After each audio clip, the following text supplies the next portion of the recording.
कहा जाता है कि बुद्ध जहाँ कहीं भी उपदेश या दीक्षा दिया करते थे, वहाँ की 20 मील तक कभी कोई हिंसा नहीं होती थी और चीज़ें बहुत शांत हुआ करती थी।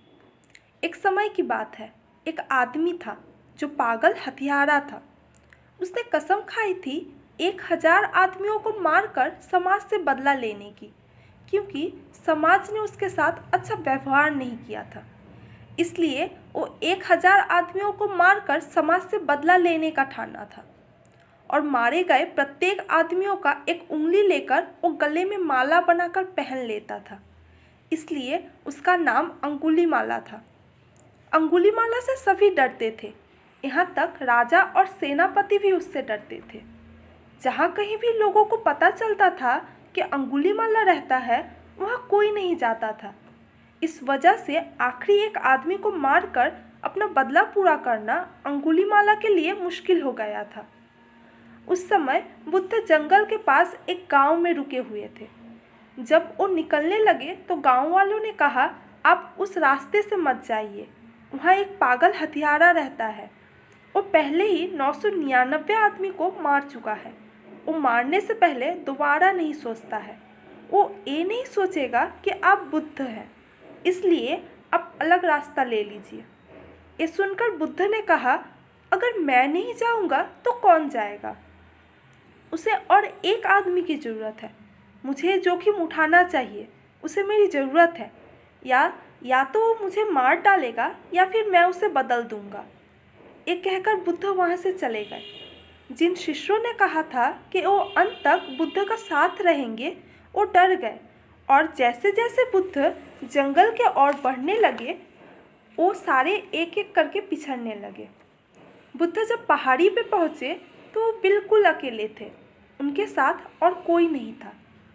अंगुलीमाला वहीं सामने एक चट्टान पे बैठा था। उसने बुद्ध को देखकर सोचा कि ये आदमी निश्चित इस बात से अनजान है कि मैं यहाँ हूँ, अन्यथा वो यहाँ बिल्कुल नहीं आता। बुद्ध इतने मासूम, इतने सुंदर दिखते थे कि अंगुलीमाला को भी उसको उन पर दया आ गई और उसने सोचा कि इस आदमी को मारना अच्छा नहीं होगा, मैं इसे छोड़ देता हूँ। मुझे अपनी मन्नत पूरी करने के लिए कोई और मिल सकता है।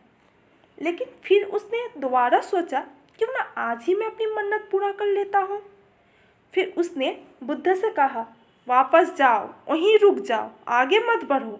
मैं अंगुलीमाला हूँ, मैंने काफ़ी लोगों को मार डाला है, मुझे बस और एक उंगली चाहिए। अगर मेरी माँ भी आती है तो मैं उसे अपनी मन्नत पूरा करने के लिए मार दूँगा। इसलिए आगे मत बढ़ो, मेरे करीब मत आना। आप एक साधु दिखते हैं, लेकिन मैं किसी भी धर्म में विश्वास नहीं करता हूँ। मुझे परवाह नहीं है कि आप एक महान संत हैं, मुझे केवल एक और व्यक्ति की हत्या करने की परवाह है।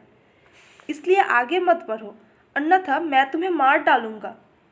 फिर भी बुद्ध चलते रहे।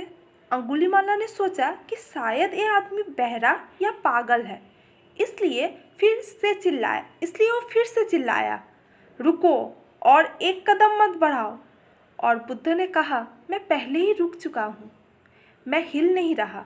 अंगुलीमाला, आप चल रहे हैं, मैंने अपना लक्ष्य पहले ही पा लिया है, तो मैं क्यों विचलित हूँ? मैं क्यों चलूँ? असल में आप चल रहे हैं अंगुलीमाला, और मैं आपसे कह रहा हूँ कि आप रुकिए। अंगुलीमाला अभी भी चट्टान पर बैठा हुआ था और ये सुनकर वो हंसने लगा और कहा, तुम सच में पागल हो। मैं बैठा हूँ और तुम मुझसे कह रहे हो कि मैं चल रहा हूँ। असल में तुम चल रहे हो और तुम कह रहे हो कि तुम रुके हुए हो। बुद्ध उसके पास आए और बोले, मैंने सुना है कि तुम्हें और एक उंगली चाहिए। जहाँ तक ये शरीर का सवाल है, तो मैंने अपना लक्ष्य पहले ही प्राप्त कर लिया है, तो ये शरीर मेरे लिए बेकार है। जब मैं मरूंगा तो लोग इसे जला देंगे, ये किसी के काम नहीं होगा। इसलिए आप इसका उपयोग कर सकते हैं, आपकी मन्नत पूरा हो सकता है। आप मेरा सर काटकर मेरा उंगली ले सकते हैं। मैं इस उद्देश्य से ही यहाँ आया हूँ, क्योंकि मेरे शरीर का किसी तरह इस्तेमाल करने का ये बस एक आखिरी मौका है, नहीं तो लोग इसे जला देंगे। अंगुलीमाला ने कहा, ये तुम क्या कह रहे हो? तुम अगर चतुर होने की कोशिश कर रहे हो तो मत भूलो मैं बहुत खतरनाक हूँ, मैं तुम्हें मार सकता हूँ। तब बुद्ध ने बोला, आप मुझे मारने से पहले एक काम कर सकते हैं, बस एक मरने वाले आदमी की आखिरी इच्छा के तौर पे इस पेड़ की एक शाखा को काट दीजिए। अंगुलीमाला अपनी तलवार पेड़ से टकराया और एक बड़ी शाखा पेड़ से नीचे गिर गई। बुद्ध ने कहा, बस और एक बात, अब आप इसे फिर से वापस जोड़ दीजिए।